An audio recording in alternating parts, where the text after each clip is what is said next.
కొంతమంది దేవతల దగ్గర జంతు బలులు ఇస్తూ ఉంటారు.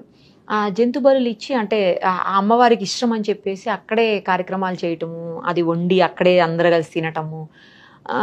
అది సాంప్రదాయంగా కొన్ని దేవతల దగ్గర వస్తా ఉంది. మరి వాటికి ఏమంటారు స్వామి? అంటే దేవతలకు ఇష్టం ఉండదా అలాగా? లేదమ్మా.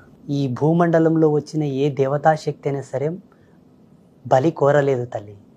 భగవంతుడే ఉంటే, భగవంతుని యొక్క దృష్టి ఉంటే, ఆయన దృష్టిలో అన్ని జీవరాశులు ఆయన పిల్లలే. ఏ తల్లి ఏ తండ్రి తన పిల్లల్ని కోసి నాకు పెట్టమని చెప్పదు. ఇది మానవుని యొక్క అభిరుచి. ఆయా పరిసర ప్రాంతాల వాసులు ఆయా భౌగోళిక స్థితిగతులను బట్టి, ఆయా ఆచారాలను బట్టి మాకు దొరికిందే నీకు ఇస్తాము తల్లి తినని ఇచ్చారు అప్పట్లో. Okay okay. ఇంతటి వ్యవసాయం, ఇంతటి ఈ సంపత్తి లేదమ్మా అప్పుడు. ఒక పూటకే బువ్వ లేనోళ్ళు ఉండ్రి. ఏదో గొడ్డు చచ్చిపోతే అట్లా వాడేస్తుంది. అప్పుడు ఎక్కువ పశువులు ఉండే కదమ్మా, బర్రెను ఆవో చచ్చిపోతే పడేస్తుండ్రి కదా. దాని యొక్క మాంసం కోసుకొని వచ్చి ఇట్లా ఆరబెట్టుకొని వండుకొని తినేవాళ్ళు, ఉడకబెట్టుకొని ఇంత ఉప్పు ఏదో వేసుకొని తినేవాళ్ళు. మా తాతలు అట్లే బ్రతికిండ్రమ్మా. ఇప్పుడు ఎద్దు చచ్చిపోతే, ఆవు చచ్చిపోతే దాని తోలు తీసుకొచ్చి ఆరబెట్టి దాంతో చెప్పులు చేసుకొని అమ్ముకునేవాళ్ళు. దాని మాంసం వండుకొని తినేవాళ్ళు వారాలు నెలల తరబడి. లేదు అప్పుడు వ్యవసాయం లేదు, ఇంతటి పనిముట్లు లేవు, యంత్రాంగం లేదు.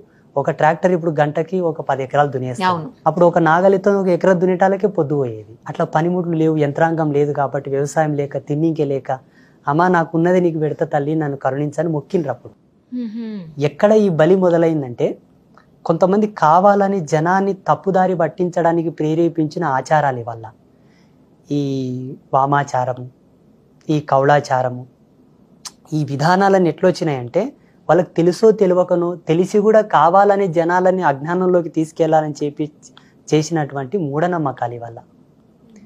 ఏ శాస్త్రంలో, ఏ పురాణంలో, ఏ వైదిక ధర్మంలో లేదు తల్లి జంతుబలి. జంతుబలి అనే సర్గ ఋగ్వేదంలో ఉంది.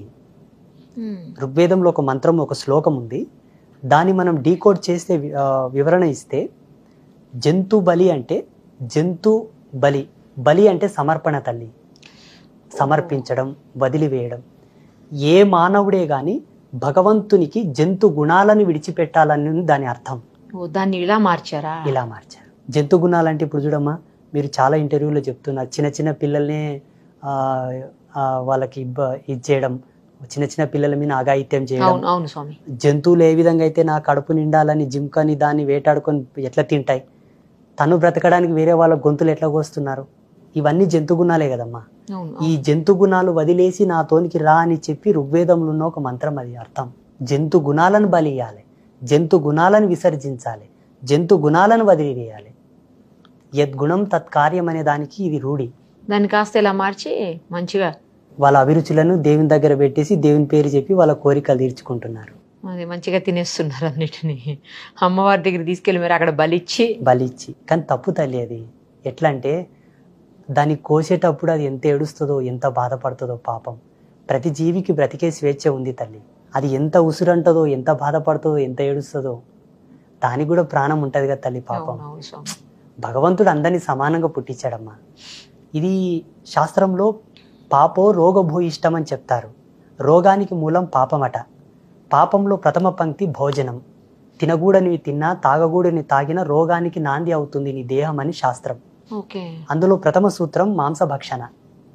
ఇప్పుడు అది చస్తే తప్ప నీ కడుపు నిండదు కదా తల్లి. పోనీ అది తింటేనే నువ్వు బ్రతుకుతావని ఏం లేదమ్మా. నువ్వు తిని బ్రతకగలిగేటటువంటి సంయోజన క్రియలు ప్రకృతి ఎన్నో ఇచ్చింది. ఒకటా రెండా?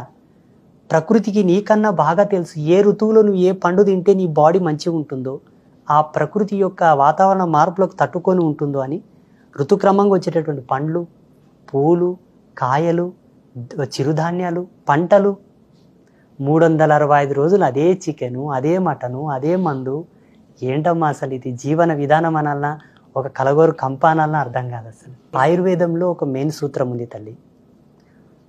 ఏ మానవుడైనా సరే ఈశ్వరుడు నియమించినటువంటి ఆయువును అనుభవించాలన్నా, రేపటి తరాన్ని ఆరోగ్యకరంగా సమాజంలోకి ప్రసాదించాలన్నా, తన నుండి ఒక తరమును తీసుకురావాలన్నా శాకాహారము, అది స్వల్పాహారమే శ్రేష్టమని ఉన్నది. శాకమనగా ఒక ఉదాహరణ చెప్తాను తల్లి. శాఖలుగా రావాలి. నీవు ఒక గింజ నాటితే దానికి అనేకమైన విత్తనాలు వస్తాయమ్మా. భగవంతునికి తెలుసు, ఒకవేళ ఒకే విత్తనం నాటిన దానికి ఒకే విత్తనం నాటేటట్టుంటే మనం బ్రతకగలిగే వాళ్ళమా? ఒక విత్తనానికి అనేకమైన విత్తనాలు, అనేకమైన శాఖలు వస్తున్నాయి. Correct correct. అందుకే శాకాహార భుక్తం పరమశ్రేష్టం.